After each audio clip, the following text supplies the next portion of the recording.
Welcome to the Subjective Professor podcast, where we reject coercion and hypocrisy. It's Monday, July 21st, 2025, episode 443.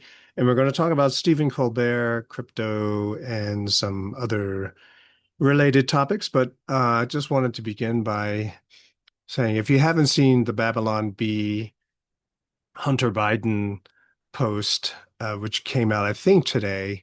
It was Hunter Biden warns that without illegal immigrants, the price of prostitutes and crack will skyrocket. And so I thought that was a little weird and a little edgy for the Babylon Bee. But I guess, the news is what the news is. And I didn't realize that Hunter Biden, uh, still free, not in jail somewhere, didn't realize that he made a rant on illegals and menial jobs. So I thought that was kind of interesting, only because I've been trying to get an estimate for some landscaping work for the church, and I can't get anyone to return my calls. And I think it's because most landscaping work, at least in this area, is done by people who could be illegal. I don't know. And and so because of the fear of ICE raids, I don't think they are able to get their workers to show up. And so now I'm sitting on all this overgrown uh landscaping work. I don't know what to do. I used to do it myself, but so much poison ivy has invaded the space that I would be wrecked when I would and it didn't matter how much I covered up, masks, everything. I somehow would be able to get it all over my body. Anyway, so the Stephen Colbert Late Show was canceled, I think you heard, and the last episode will be next May. So they're still running for a year. Um, I wasn't really surprised, and I wasn't really going to talk about it, but a lot of people are. So I just wanted to make a couple of comments, and I noticed a pattern, and so therefore that's why I'm talking about cryptos in general, but maybe Bitcoin a little bit more, and then and how they are potentially echo chambers. So Stephen Colbert was the host of the Late Show, which used to be hosted by David Letterman. And the show itself was running for 33 years. I feel like it's longer than that though, because I remember watching David Letterman in college, and I think maybe or maybe not. Maybe it's just my imagination. Anyway, but Stephen Colbert took it over after David Letterman, I believe. And prior to coming to the Late Show, he did the Colbert Report on Comedy Central. And I remember it being really funny, that he was a really funny guy.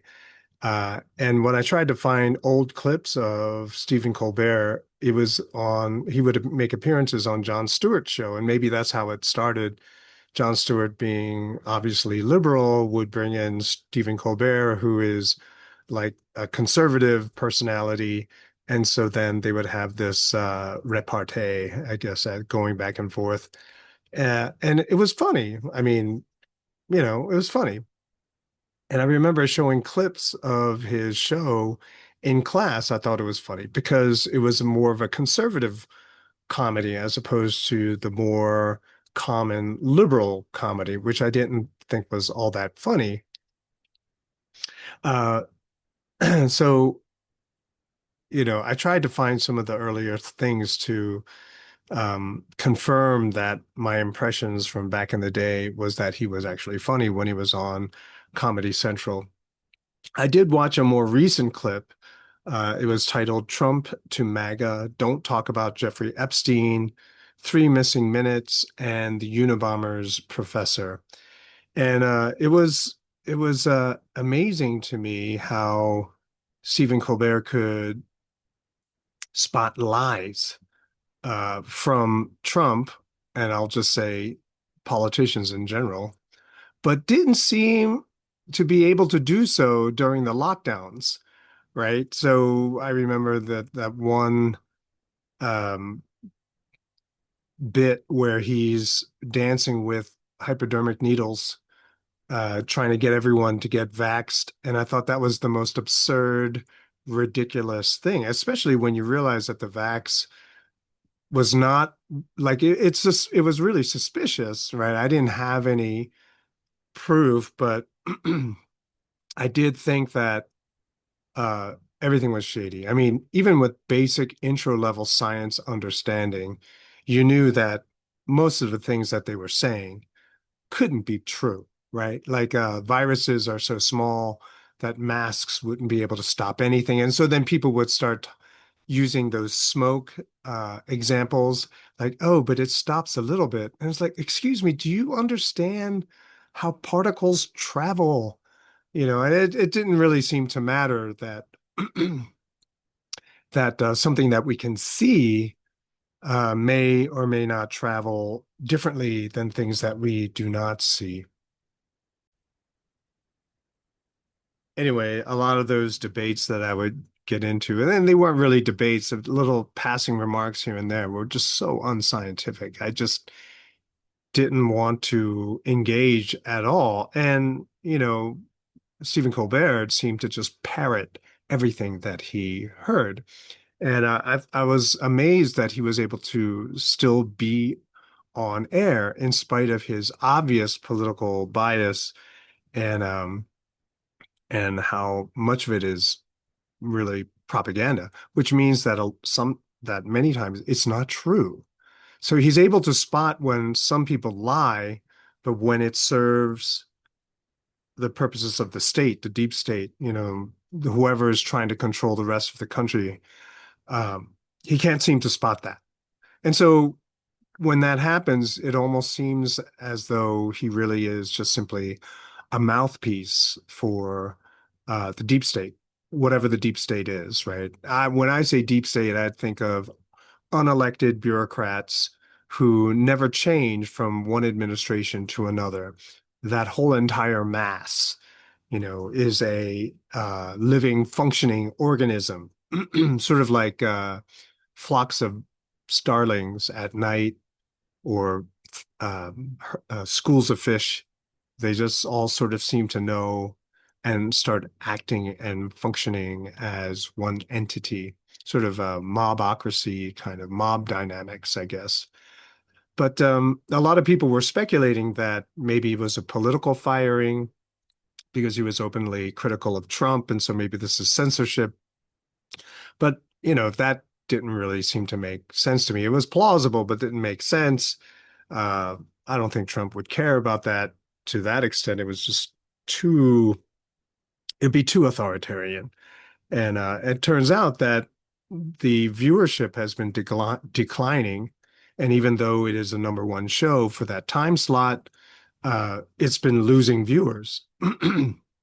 And to the tune of 40 to 50 million dollars per year.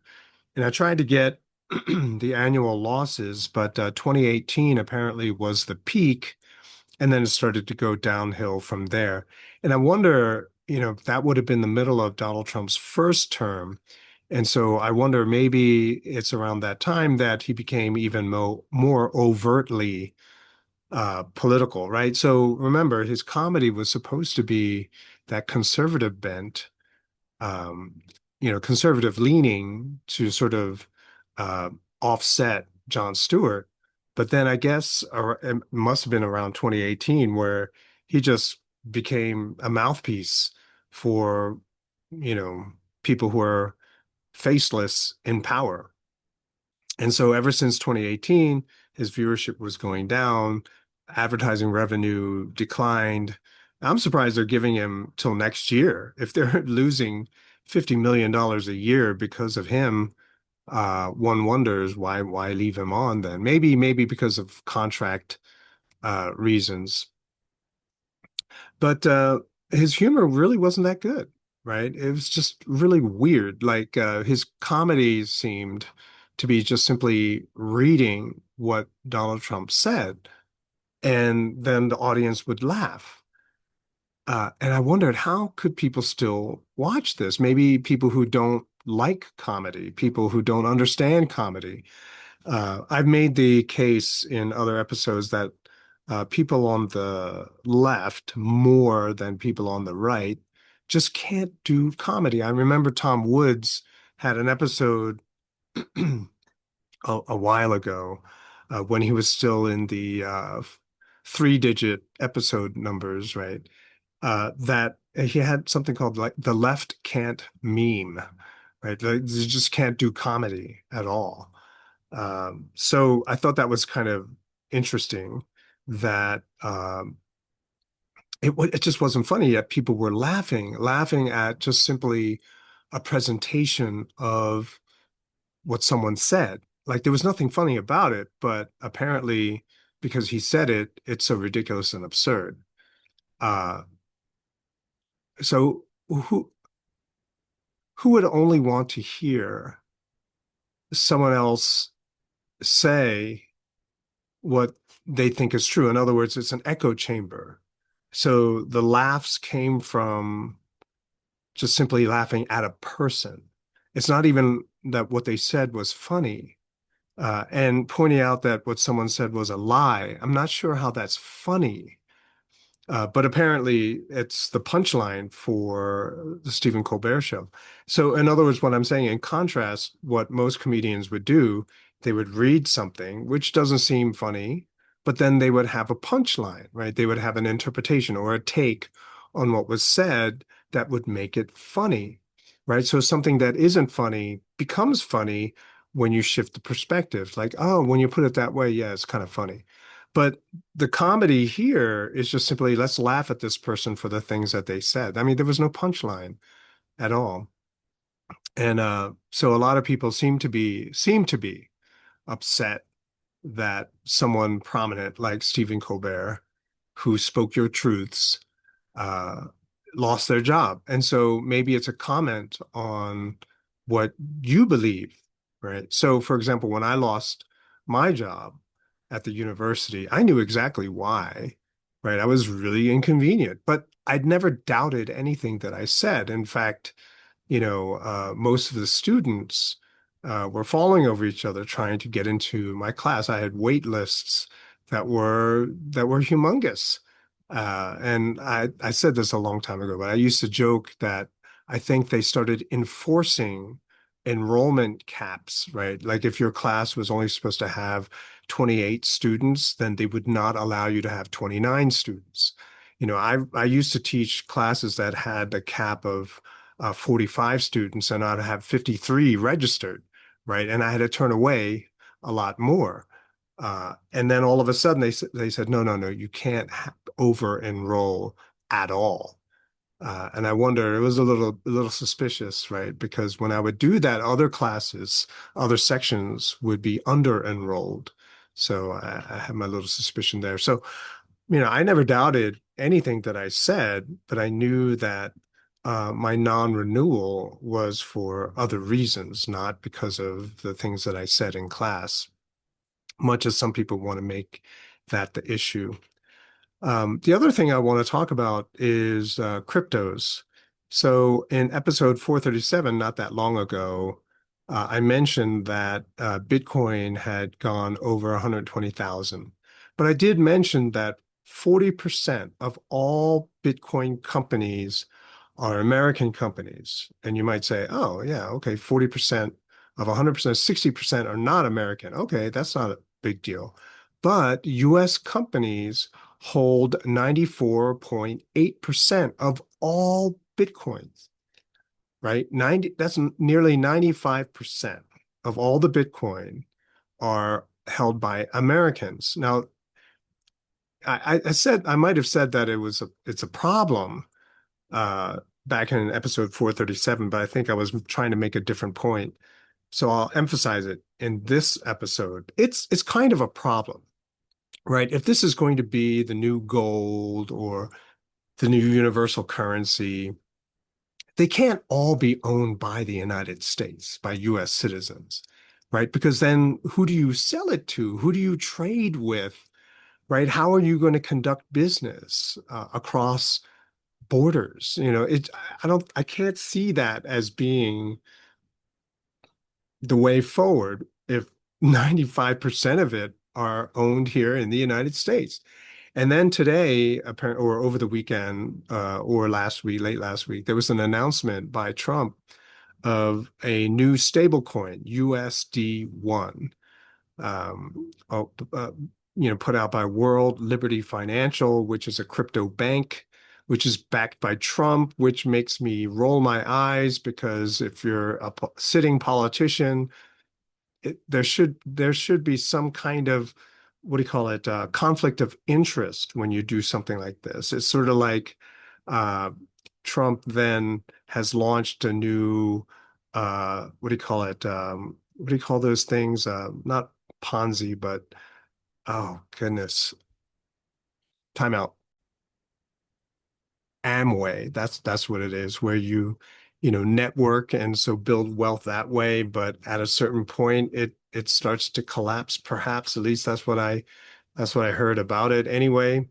But Trump's USD1 is backed by US short-term treasuries and other quote unquote cash equivalents. So stable coins, I thought, used to be a basket of cryptos like Ethereum, Bitcoin. Like, so you have a whole variety of cryptos. So if one tanks, the other cryptos will keep, the stable coin afloat. So it's supposed to take out some of the market volatility by owning the stable coin. And by using a stable coin, maybe now you can start pricing goods and things like that. But they say, I looked it up, and AI said that stable coins are now cryptos backed by another asset like fiat, or in this case of USD1, short-term US treasuries. Tether is another example of a stable coin, right, where it's tied to dollars. But here's the thing. Cryptos are becoming increasingly, broadly speaking, obviously, specifically Bitcoin, there is some measure of security and secrecy, but a lot of people, like the general public now that are getting into cryptos, they don't care about the private wallets and things of that nature. They just want ease of use. They don't really care about the secrecy aspect of it. They just want to have it and take some profit. So cryptos are becoming increasingly regulated. And so government is getting its fingers in it. Meanwhile, the LBMA, the London Bullion Market Association, and the COMEX, the Commodity Exchange, which are two major metal exchanges of the West, it's come out that they probably don't have the goods. They don't have the metals that they claim to have because there's a lot of leveraging, borrowing, and dealing in derivatives, which the way I sort of try to understand it, and it might be really wrong, but sort of like fractional reserve banking. Someone makes a $10 deposit and you start lending out $100, right? And so you've created $90 out of thin air, right? So, but it's worse and more secret and more complicated in these metal exchanges, right? So I don't know, some people have made the case that 1,000 people might believe that they all own the same ounce of material, right? But it's only one, but 1,000 people think they own it. And then when they all show up to get it, only one person will. And so you have this problem, which is coming to more and more to light, which means that there's a big shift, right? So a lot of people are in the West anyway, or at least in the United States, are turning to cryptos. But what's the rest of the world doing, right? If 95% of all the Bitcoin is in the United States, what's the rest of the world doing? Well, they're building infrastructure to deal in gold and silver. They are actively looking for uh, resources, natural resources like copper, aluminum, things like that. Uh, what do you call them? Oh, rare earth. rare earth materials as well, so that when they need to build certain things, they don't need to trade with anyone else. It's all in-house. And this is all part of that mercantilism, where you're not trading with other people, you're just doing everything in-house. And the US is at a big disadvantage when it comes to this because we have no manufacturing. All the factories have been moved overseas. And so if everything becomes nationalized and everything goes back to a mercantilistic system, well, the United States will be at a big disadvantage. You know, how big that disadvantage is, I don't know. But, you know, the rest of the world is, right, because 95% of Bitcoin is in the United States. Well, then what's everyone else doing? They're not fighting for Bitcoin, that's for sure. They're, you know, basically putting all their marbles on precious metals. And so you can kind of see that the United States, and we're not talking about Europe, we're not talking about the West, it's the United States is putting their bet down on cryptos, whereas the rest of the world, excluding NATO, is putting their bet on precious metals, resources, and things like that. Who's going to win? Who bet correctly? Well, it's probably everyone will see some kind of benefit, but I think that the world is not going to go crypto. At least China and Russia are not going in that direction. And the fact that the United States is regulating cryptos more and more, it makes me really kind of baffled. Um, there are certain stories where Bitcoin are recovered and returned to their owners. How does that work? They're not supposed to be traceable, trackable, but somehow they are. I don't know. I must be missing something. And then what if the power goes out, like in France and in Spain? How do you deal with crypto? If the country where you're living doesn't deal in crypto, what good is your crypto? Uh, and then Rafi Farber had always talked about how crypto is valued in dollars. So what happens when the dollars, get inflated away? So what do you do then? Which is kind of interesting. I have no idea, but it's all of it because it's so complicated this way, not easy to explain. It makes me a little suspicious. So you might want to call me a boomer. You say, oh, your brain is too small. That's why you can't understand it. But in my experience, when something is this complicated and cannot be explained simply, it just makes me nervous. And plus, I was around when Bitcoin first came out and was first advertised as a way to avoid government surveillance. But now the biggest proponents of Bitcoin, they're embracing government regulations. I mean, when you do a 180-degree turn like that, I don't know.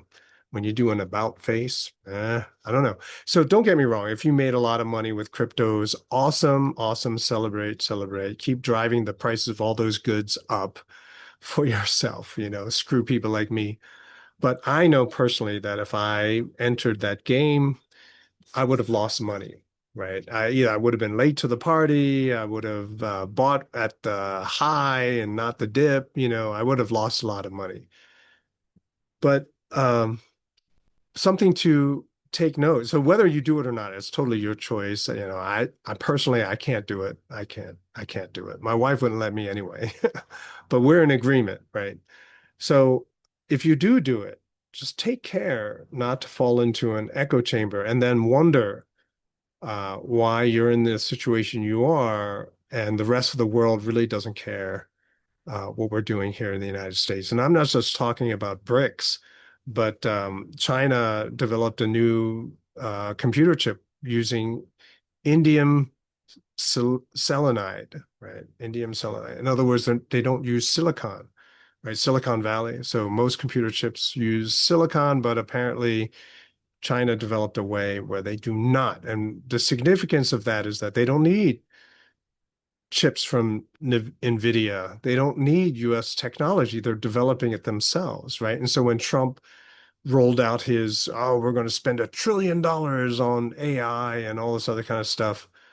Well, then China rolled out this $6 million, uh, chat GPT rival for free, and it was pretty darn good, right?